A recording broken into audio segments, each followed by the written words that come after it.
Hello and welcome to today's LOL Esports Roundup, where we're going to recap the two series from the LPL this morning and preview the pair that will take place tomorrow morning. Predictions: I'm 36-12 on the year, went 1-1 this morning.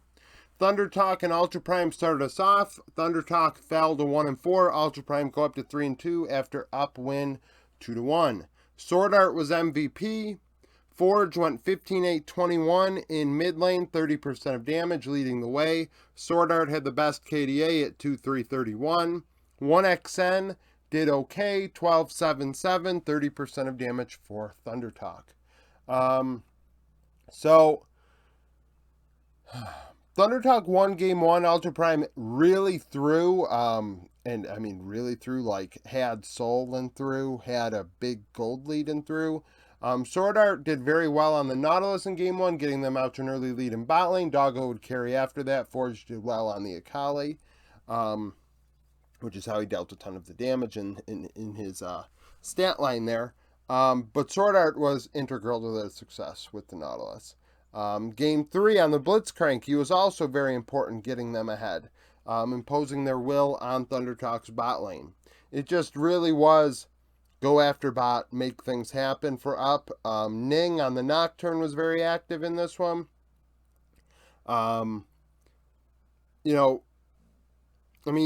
TT won game one, but it was a game they shouldn't have won.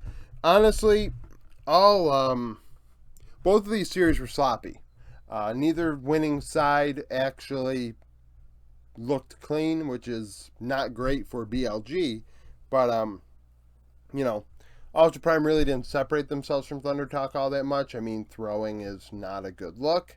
You'd like Beschwan to do a bit more against Ning. He did steal an objective, but otherwise got a little outplayed. UCal should have been better than Forge. I say it all the time. I said it yesterday, I'm not a big fan of Forge. I don't think Forge is that good. He did more than UCal did, though. Hoya had some nice Gragas ultis, but the team could not follow up on those. And in the end, Harry was just as impactful as Hoya, a.k.a. not very much at all. It just wasn't, it was sloppy. It was disgusting. It was a disgusting series, like, honestly. 1XN had some pop-off moments on Jinx where you thought, oh, he's about to do it, and then he couldn't get it done, where Doggo was able to finish off team fights if necessary.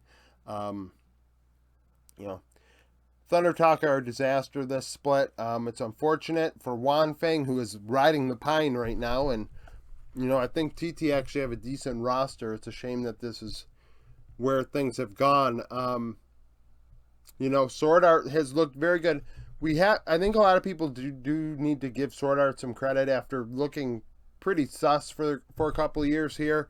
Alongside Doggo, he's returned to a form that we haven't seen in a long time. And I think that there is some flowers that should be given.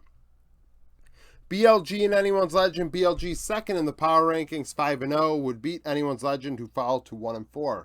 BLG went 2-1. Shun was my MVP. Elk 8-7-22, 32% of damage. On 1-3-33 the best KDA. So bot lane went 9-10-55. ZDZ for Anyone's Legend went 12-9-8 with 28% of damage. He dumpstered Bin in lane. He solo killed him multiple times in one game. Bin did not look good at all in this one. It really reminded me of the Shy, in terms of how the Shy will int his face off. The rest of the team tries to carry him to a win. He gets a win. People kind of ignore the fact that he didn't deserve that win at all. Bin did not deserve the win today. ZDZ played fantastic.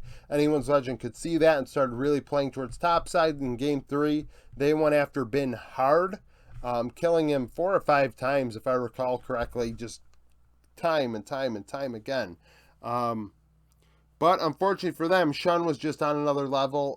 His Kha'Zix and Viego in games 1 and 2, despite losing game 2, he was the carry for the team. Yagao really didn't play a big role in game 2, played a role in game 3. You could argue Yagao being MVP as well. His Annie was very, very good. He looked solid. Definitely considered him, but I thought Shun in game 2 was really, really something. Bot lane, they dealt a lot of damage, didn't die a lot, but it was Shun and Yagao that were finishing the deal. Anyone's Legend did swap mids. They went with Pinsy in game 1 and then Harder in games 2 and 3. Harder looked slightly better. I mean, his sample size, I think he's played under 10 games in his career, so it's hard to really, like, you know, hold much against him. It's a very small sample on teams that are not very good. So, you know, that is what it is. You know, into Yagao, I mean, even as a Yagao hater, I will acknowledge that a rookie into Yagao is definitely Yagao favored. I mean, you like BLG to do better, but they did lose a game. It was not clean, their wins. You know, outside of Shun and Yagao, the bot lane did leave a lot to be desired. GQE did okay in lane. Zora, whatever. Really, Anyone's Legends key to success was ZDZ and Zhao Hao camping top. But they couldn't get it done because BLG were just on another level. Shun and Yagao were playing exceptional, and they were not going to be denied today. Sneak peek for tomorrow, NIP and OMG. These power rankings are updated, by the way, based on yesterday's video I put out. NIP 3-2, 24th in the power rankings, coming off of a win against Anyone's Legend. OMG 10th in the power rankings, 2-2, coming off of a win against RNG. Last time they played in spring, OMG would win 2-1. The difference is in those lineups. NIP now have Shadow and Angel in jungle mid, where in that one they had Zhao Laobao and Pout. So Shanji, Abel, and Pipi got in the win, went 17 kills, 21 deaths, 62 assists. For 1,312 DPM, 61% of the team's damage. Invincible, Photic, and Ju on the loss went 20, 18, 58, 1,126 DPM, 58%. So similar impact in damage, around 60%. DPM-wise, slightly higher for OMG, about 200. You know, that's a thing. KDA is better for NIP. So OMG's 3 players that did play last time were very aggressive. It does make sense. Abel does play like a madman. Shanji does some weird things.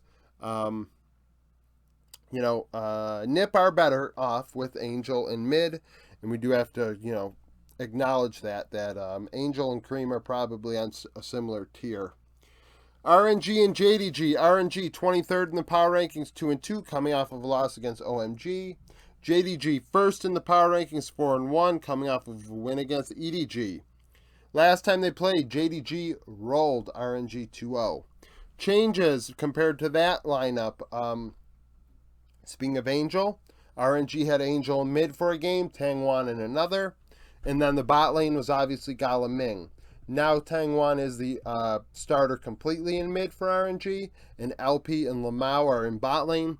So the 2 holdovers are 369 Kanavi, 16-4-31 in the win, 1,026 DPM, 35%.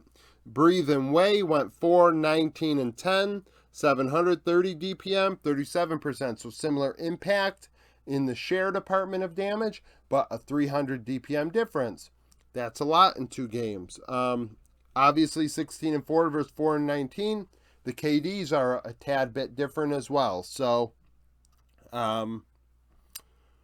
yeah, that's a thing. RNG has done better than I thought they would, but Tangwan is a anchor in mid, so you know that's a thing that RNG kind of have to work out. And against JDG, I don't know if that's going to happen. So thank you for watching this video. If you liked it, like it, subscribe to the channel for daily League of Legends content. Follow me on Twitter, join the Discord, become a YouTube supporter, and I hope to see you again tomorrow.